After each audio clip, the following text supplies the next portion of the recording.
Hi, everyone. My name's Andre.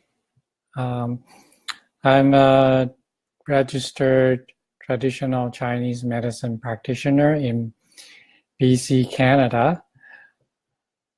Uh, Funny thing I like to mention, uh, legally, people are not allowed to call me doctor because in BC there is another advanced license that's called Doctor of Traditional Chinese Medicine, which requires for me another year of education and then two more exams to get that license. So if people, I actually we have like a uh, it's the organization is called College of Traditional Chinese Medicine and Acupuncture. They are a group that kind of regulates all the TCM practitioner, acupuncturists, herbalists, and they actually made a rule that says if you don't have a doctor of TCM license, you are not allowed to be called doctors. And if you intentionally let people call you doctor, you can actually violate uh, their rules and you can get disciplined by it. So please don't call me doctors anymore. Just call me Andre, please. Today's topic is I'm already eating healthy. Why am I not losing weight? So nowadays there are a lot of different ideas of diet. Oh, some whatever, every few months or a few years, there's a new revolutionary diet that's supposed to make you lose weight in 30 days or, 90 days or whatever. But, after a while, these diets disappear. Oh, because they work for a short time, but they are not ideal. It's not something you should do for a long time. So, if you have been paying attention to our current media or about healthy diets, it seems like everybody is promoting, juicing or eating raw vegetables, fruits, or making everything into a juice, and that's supposed to be super healthy. You drink one every morning and then you feel great about yourself. But a lot of people, after drinking the juice, in the morning and maybe after a few hours or even not even noon yet, they have a diarrhea and they think, oh, I'm detoxing. That's really great.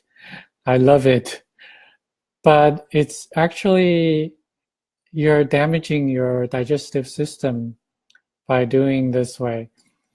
Because a healthy person should have regular bowel movement once to twice a day in the morning, and the stool should be formed solid like a sausage, like many sausages. If you have diarrhea regularly after eating certain food, then there is a problem. So why is juicing bad for your health? In terms of Chinese medicine, all the food that we eat need to be at a certain temperature until our body can break it down, turn it into nutrients, send the nutrients to wherever they should go. So when you have something that's cold in temperature or cold in nature, your body is supposed to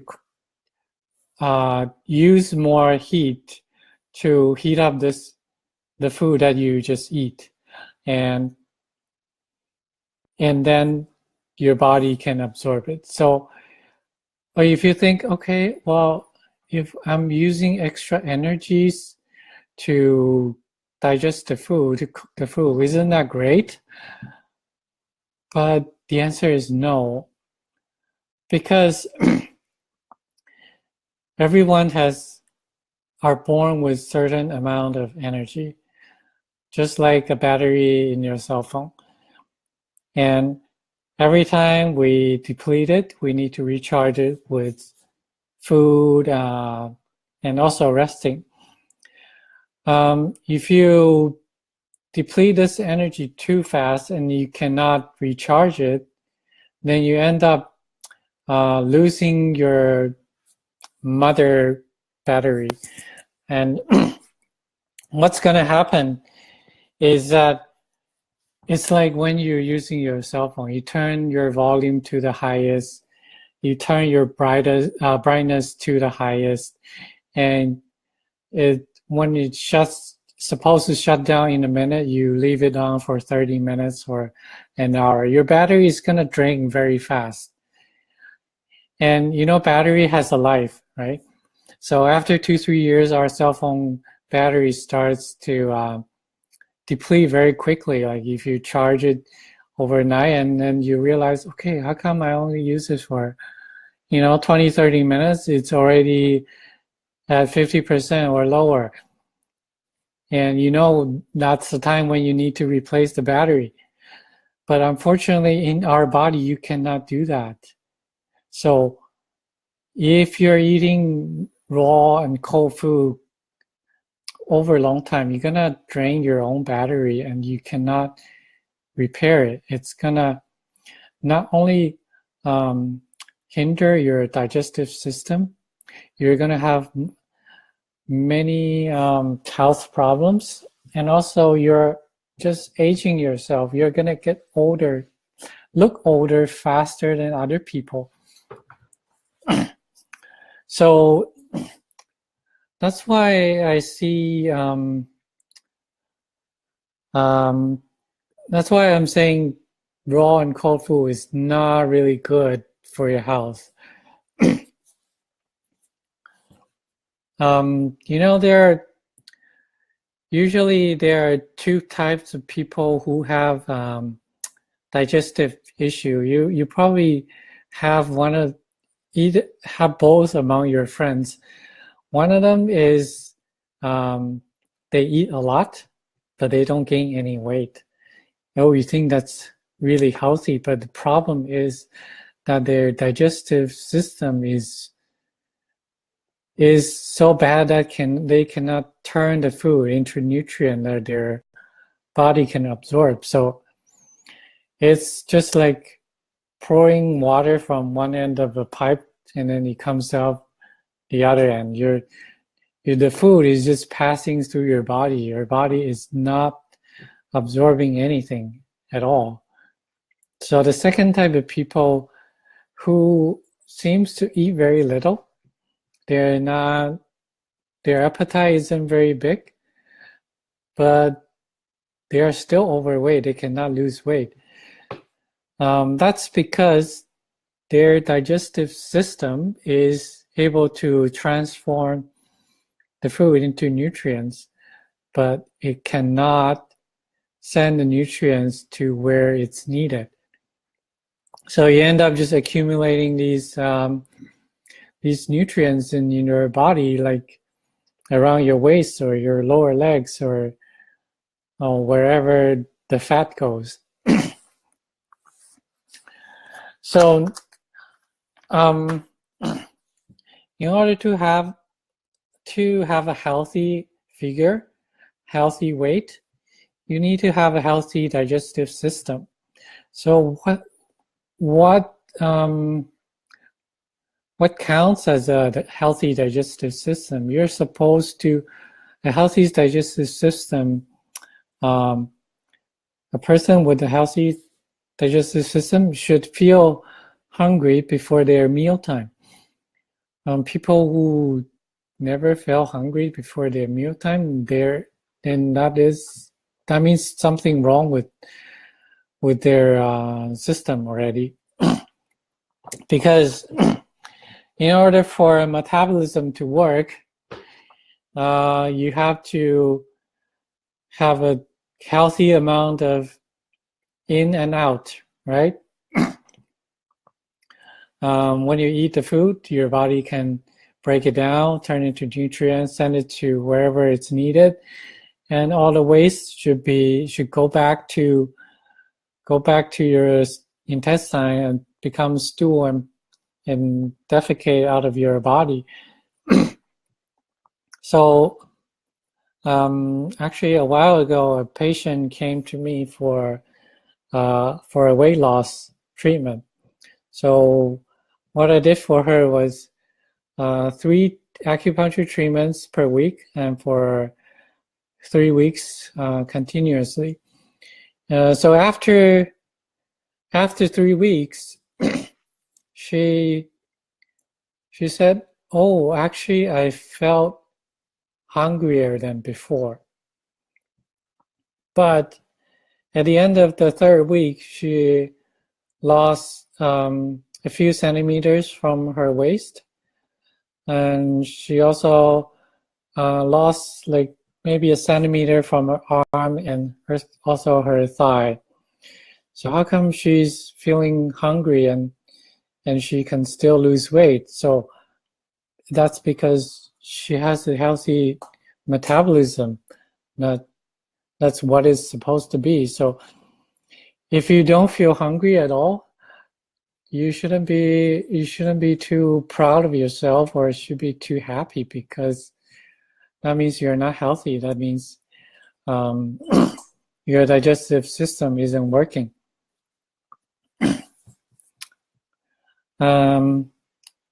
So those people who isn't hungry, it's just like after you just had a meal, you naturally don't feel hungry because you have food in your stomach, in your body, that's not completely burned yet. So those type of person are their body just probably has too much nutrients that they from the food they ate yesterday or 2 days ago, or even worse, from the past week. So for that patient, for the weight loss patient, I gave her a list of diet guidelines based on the knowledge of Chinese medicine. So what I told her was, besides raw and cold food, okay, I should define this raw and cold food for our English speakers, because they are not familiar with the concept of temperature properties with the food. Every food or plant, the things that we eat, has temperatural property. It can be neutral, can be warm, can be hot, can be cool, or it can be cold. So what's happening? How can you tell if something's cold or something's hot? In Western medicine perspective, if something that you eat that's gonna create hyperfunction, that means over the normal function, it can be considered hot. If it creates hypofunction, so that means function under normal amount, it can be considered cold.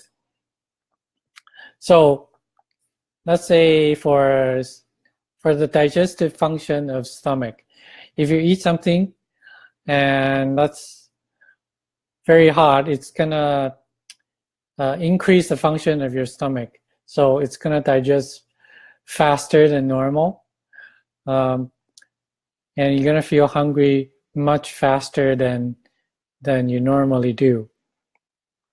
On the other hand, if you eat something that slows down your digestive function, or if you eat, for example, ice cream, and 2 hours later you're still full from the ice cream, because your stomach is still digesting that at a much slower speed. So the food, temperature property of the food will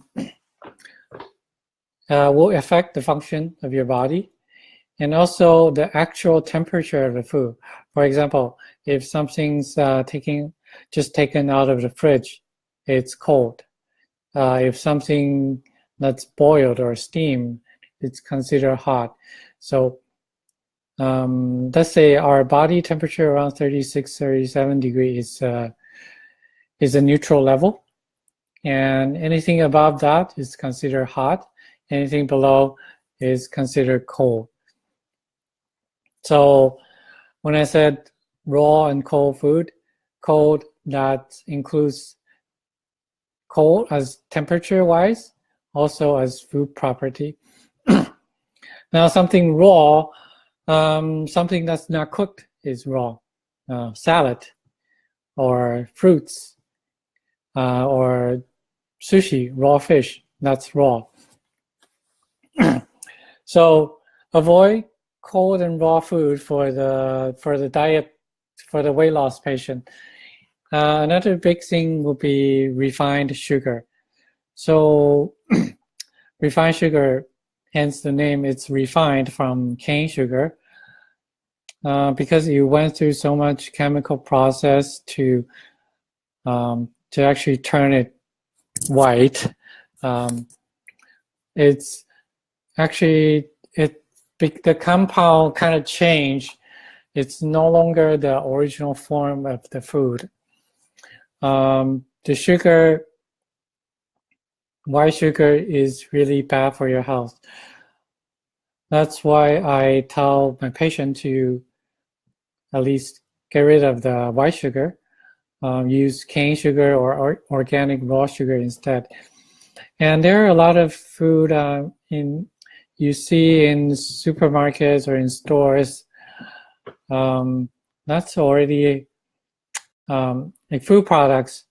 These food product companies will add additional amount of sugar just to make the food taste better. They did an experiment. They have the same food product with different amount of sugar, and they found out that there's certain amount of sugar, usually on the high side, will make the food taste much better than the one that's with lower sugar content. So because it's a very competitive market, if something doesn't taste good, it's not gonna sell. So they end up adding more sugar into their food product than they're supposed to. That's why if you read a label of the food product, the sugar content is usually more than your daily required for that product. And another thing to avoid for the diet is beverages, iced tea, pop, soda, or even bottled juice. You think bottled juice came from the fruit itself, but these juice companies, they actually have to add more sugar to make it taste better. And so refined sugar is actually everywhere. It's very difficult to avoid, but if you can avoid it, that's gonna help you lose some weight. Another thing on the list is coffee. Coffee, based on what I said, if something makes you hyperfunction, will be considered hot, right? but coffee is a cold product in disguise. So the reason why I said that, because it's forcing your body to use up your battery. So just like when you're using your phone, you turn the volume to the highest, turn the brightness to the highest, and leave it constantly on for an hour or 2 hours. You're gonna find out, okay, my phone looks so much, the screen, the picture looks so great, the music sounds so much better, but you're draining the battery very quickly. So that's the nature of the coffee. That's why I tell my patient to avoid coffee or quit coffee if they can. Next thing on the list is junk food, obviously. Junk food makes you gain weight, no doubt about it, right? Next thing will be alcohol. Alcohol, it's alcohol will turn your body into something Chinese medicine called damp and heat. So your body is going to be become very hot and humid. It's a very bad situation, actually. I don't want to get into that. It's going to take another episode to explain all that. Next thing will be dairy. Dairy, just let me go through it briefly. Dairy includes milk, yogurt, cheese. So when our body absorbs dairy, it tends to create more mucus in our body. So not only in your intestines, but also your nose cavities, or even this mucus can be another form. Chinese medicine actually call it phlegm. So something that's very sticky in nature. You can see it as like a sticky type of a fluid that exists in your body. It can be in your intestines, or even in your cellular level, or even in your blood vessel. It can be anywhere, even in your nervous system, and it's going to cause different kinds of disease. I'll get into that next time. So next thing on the list is deep fried food. Obviously, deep fried food is part of the junk food, actually. They use a lot of oil to deep fry it, and when you have deep fried food if you buy them from outside, they're not gonna change the oil every time they fry something. So when oil has been exposed under high temperature, it's gonna break down and create toxins. And our funny thing is, our body is very good at coping, or very good at protecting ourselves. So when our body has too much toxin, it tends to use fat cells to surround the toxins, so our body cannot be affected by the toxins. So that's why the fat is actually protecting ourselves from the toxin by keeping the toxin within the fat cells. Also, deep fried. Next thing will be barbecued food. Barbecued food has a lot of heat in it.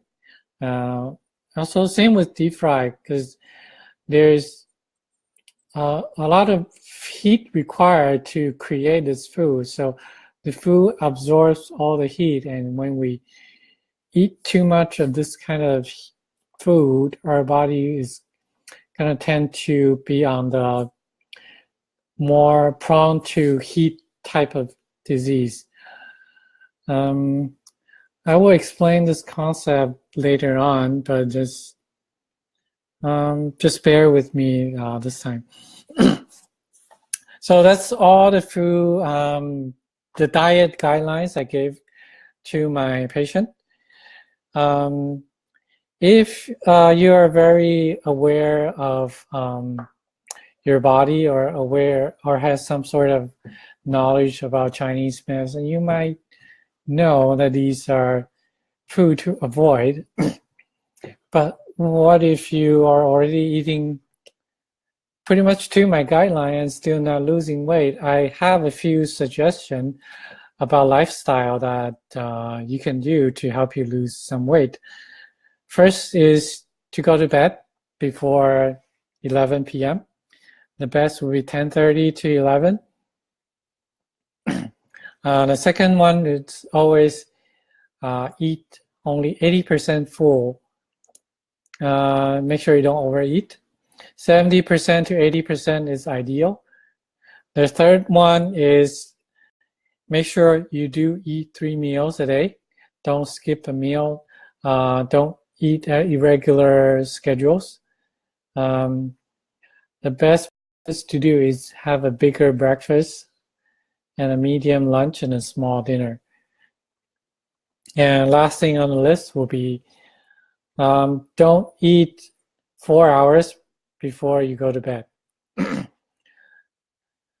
Because your stomach will need to take about 3 to 4 hours to digest the food and send it down to the stomach. Because when you're sleeping, everything slows down, even your digestive function. So imagine you're keeping your food at 36 degrees for 8 hours. What's gonna happen? It's gonna rot. It's gonna create some toxic, and you're keeping this toxic in your stomach, and your body still have to absorb it to break it down, and you're supposed to basically your body is feeding off this toxic food. That's why it's best to avoid eating 4 hours before bedtime. So that's pretty much the guidelines I have for a healthy diet and lifestyle. Do we have any questions? I'll leave 1 minute for a question. I'll play with my thumb right now to wait.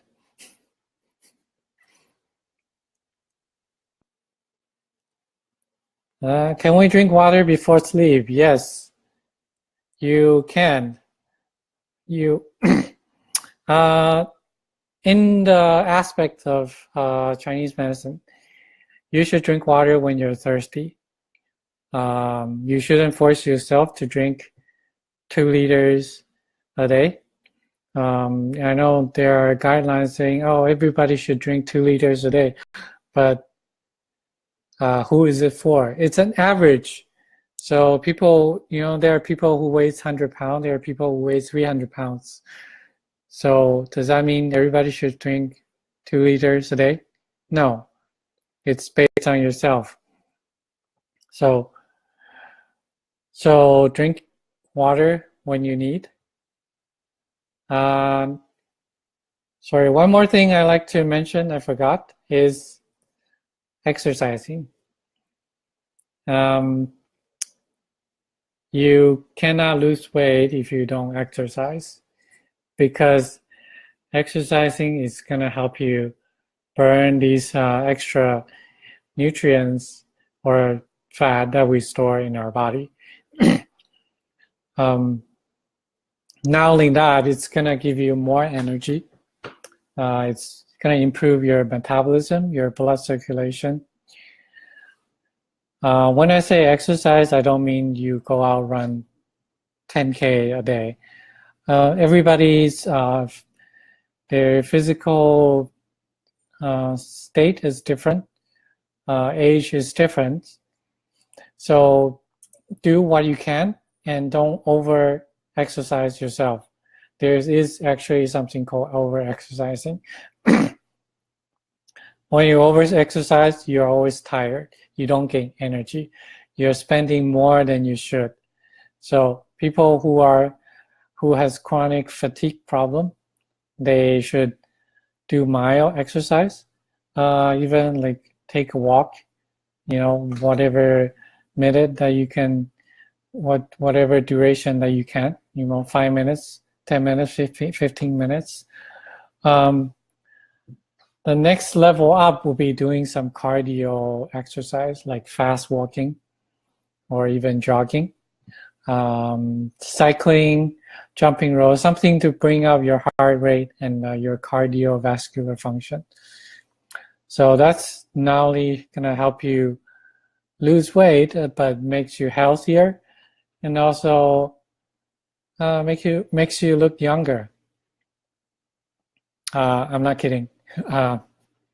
Actually, I have my wife looking a couple years younger than when she married me a couple years ago. And today I had lunch with a friend's mom who I saw almost maybe more than a year ago because she was just visiting. Since this year, beginning of this year, she started to going to spinning lessons. She does like 1 hour of spinning lesson, I think every week or twice a week. Her complexion not only looks brighter, her skin condition also looks so much younger than last time I saw her, and she also feels much lighter and healthier. So let's see what question we have. Is it true drinking water will dilute your stomach acid? I would say yes and no, because honestly, I never read anything about, haven't read anything about it. But if you think of everybody has done chemistry, taken chemistry or done labs, right? Water does dilute things. So I don't know why you want to ask that. So do you have second questions behind that, or what's your intention of that question? I don't understand.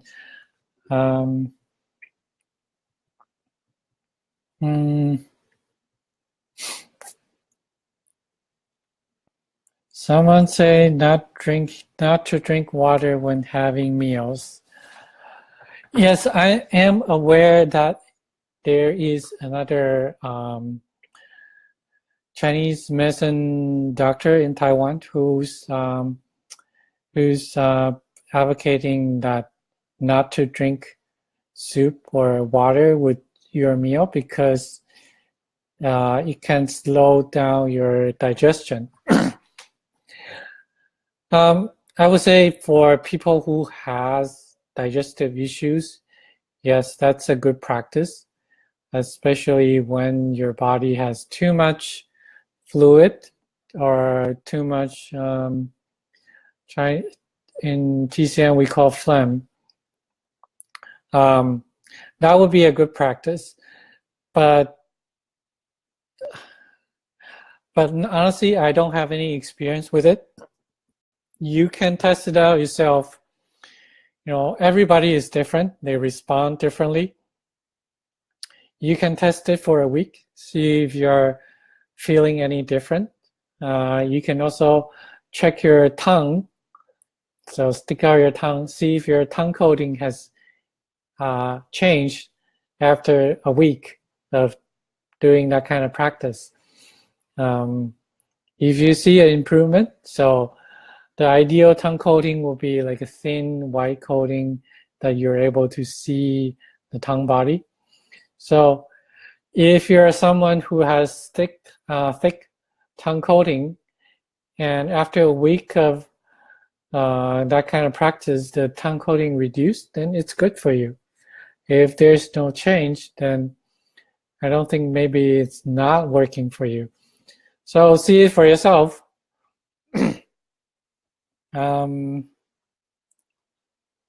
I personally haven't followed that kind of practice. I do have soup when I have a meal, or have water or some sort of fluid. Haven't noticed anything that's affecting my health yet. I'm someone, because I'm in this field, I'm very aware of what's happening in my body, even just on a day-to-day basis. You can try it. Any questions? If no questions, I'm gonna end it here.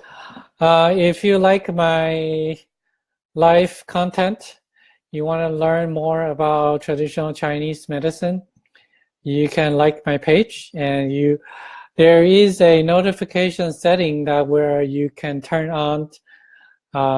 So every time I go live, you will get a pop-up message saying that I am doing a live video, and you can come watch it when I'm doing live.